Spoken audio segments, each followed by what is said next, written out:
You got two black people leading the cavalry, which is something you don't see in every single feature film. At all. So for me and Naomi, we have that in mind, that this is a passionate moment for us. Yeah. Seeing a black man and a black woman lead a cavalry of heroes. Yeah, to save the I'm day. proud. Me I'm proud. too. Woo-hoo! Yeah! Hell yeah! Hell yeah! We've done a lot of work, innit? Hey. It's been a joy working with her. We always have a good time, always good conversation, probably singing and dancing half of the time. You know, chilling, talking about, you know, chicken and chips, and next second you're saving the world.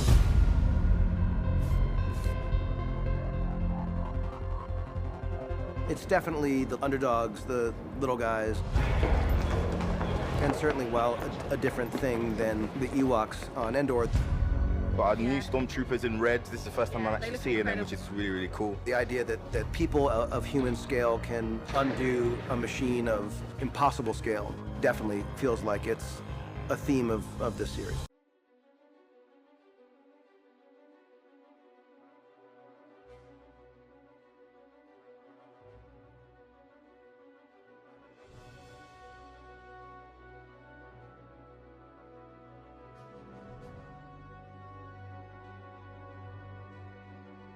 No one moves, no one talks, and takes.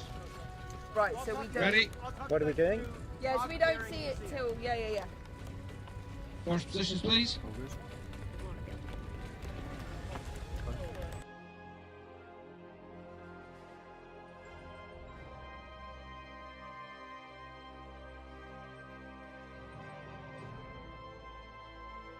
Forget about cancer, just feel it.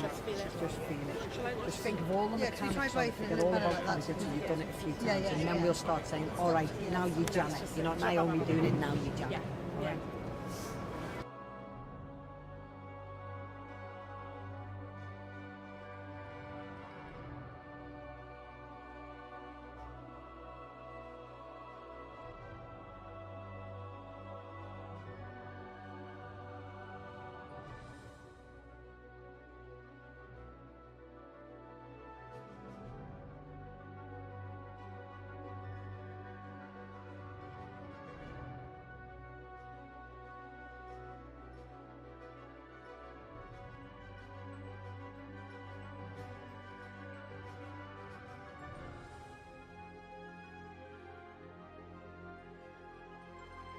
The report is at all. Oh, that one. I wonder if that could be, if you're like, you know, troops tied, transports. I read the report. Yeah, you just like shut them up. And then you take a beat, and you could say, no, you know what I'm saying? Sure. Thank y'all.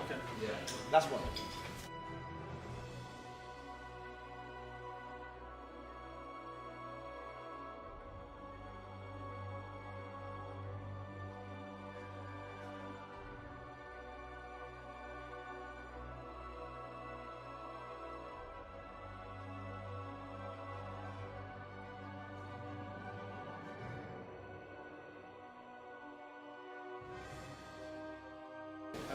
We'll tie it around to you at the same time as probably one of those. And then we'll take on the top part and we'll do the kind of transfer over the thing. Oh, yeah. What is that like? The transfer from I the saw one a bit rough to the video, other. but I can't remember what it was. I jump, I literally am like this, scream to go, push off, land on the other bit. Slash. There. I look over here, and wasn't it there?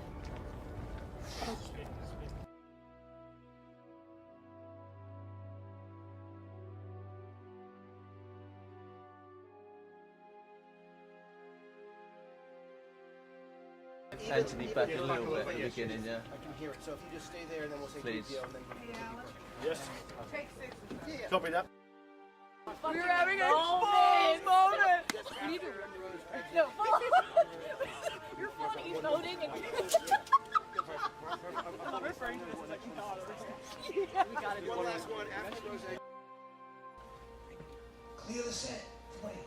Hey, Days. Days, will you come forward just a hair, please? Oh, better. Thank you. I love you. Yeah.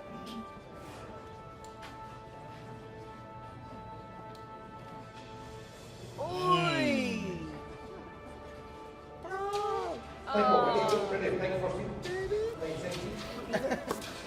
Ready? Listen.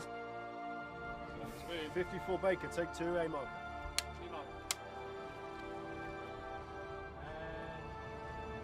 We're rolling. Okay, curious, and action.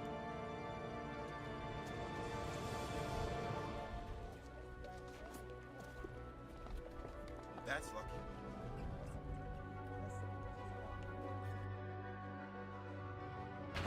You get him down here. You watch them. This one right here. Yeah. No, it would just be. He goes down.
I don't know. You know, you see, just as no. I mean, I guess I'll see when I'm. What is it, like? Is it actually connected to something? It or is she just connected to holding? something. It is connected to something, Okay. and it's funny. It's very petite in here. What's cool?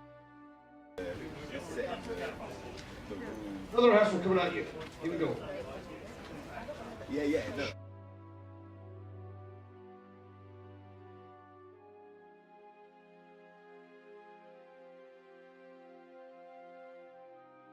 Exactly, you're in the middle of it or whatever, and we sort of catch you in it, and we get it.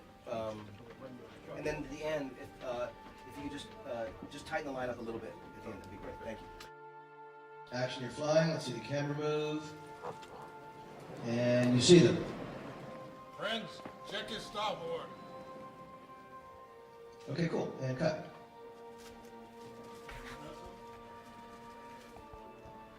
That was a good rehearsal.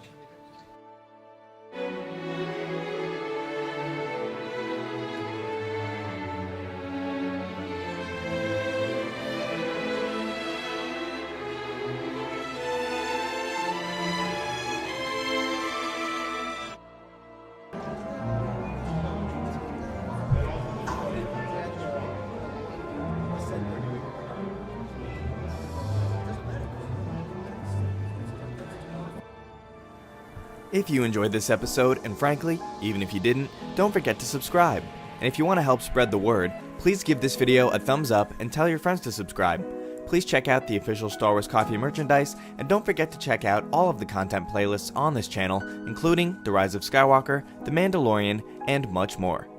Has a confidence that is really exciting to work with. She's ferocious in a way that you want people to be, and when you have people like that, then you trust their opinion, and it challenges you to make it better and more specific. There was no icebreaker with Adam. It's like, boom, and that's it. But I actually love it. I love it.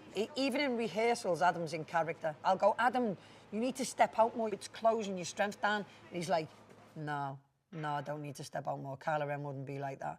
He wants it there, and I'd be like, yeah, but, and we'd have this like argument, but I like it. Character is her starting place. It's never from spectacle. It's always from within. He was like, so this is how it is, Eunice. I do all my own stunts, and I'm like, yeah, here we go. I always hear it. I go, Adam, there's a level you can do, and there's a level you can't. No, you're not hearing me. I do it all. The physicality of Kylo, I'm very protective over. So I wanted to do all of the things. I was like, well, okay, if it looks good, you can do it. If it doesn't look that good, I'll be putting the stunt guy in. It has to look good. So, but he did everything. The spy. What? You? Yes. Hang on. Yes. You? Yes. We don't have much time. Yes, we don't have much time. Yes, we don't have much time. Yes, we don't have much time. That laughing was good. Great job, thank you. I think myself and Richard had competitions to see who could forget their line first. They overpowered the guards and forced me to take me through the ship. Oh, that up.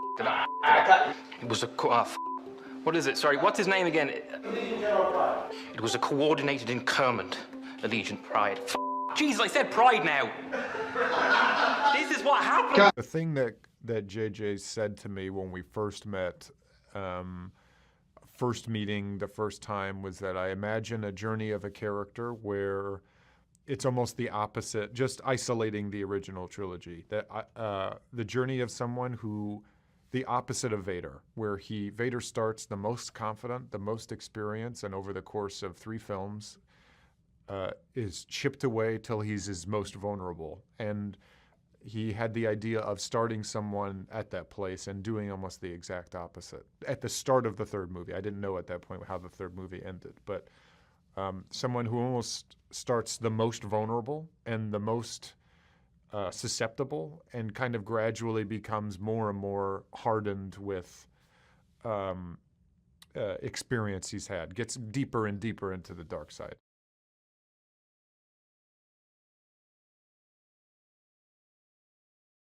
You find him at his most comfortable. Like with the Knights of Ren, before all those movies start, that's all he did was, be a grunt guy. So in a way, that's where he's most at home. It's diplomacy that he's always has trouble with. It's not having an emotional response and having a physical one is his problem. But in a way, what JJ and I had talked about, and what him and Chris wrote, is you almost find him the most himself.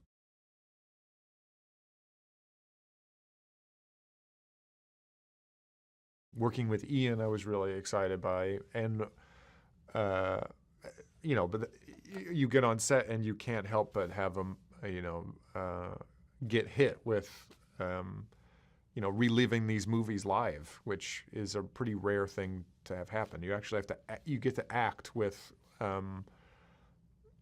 almost a memory, which was really exciting.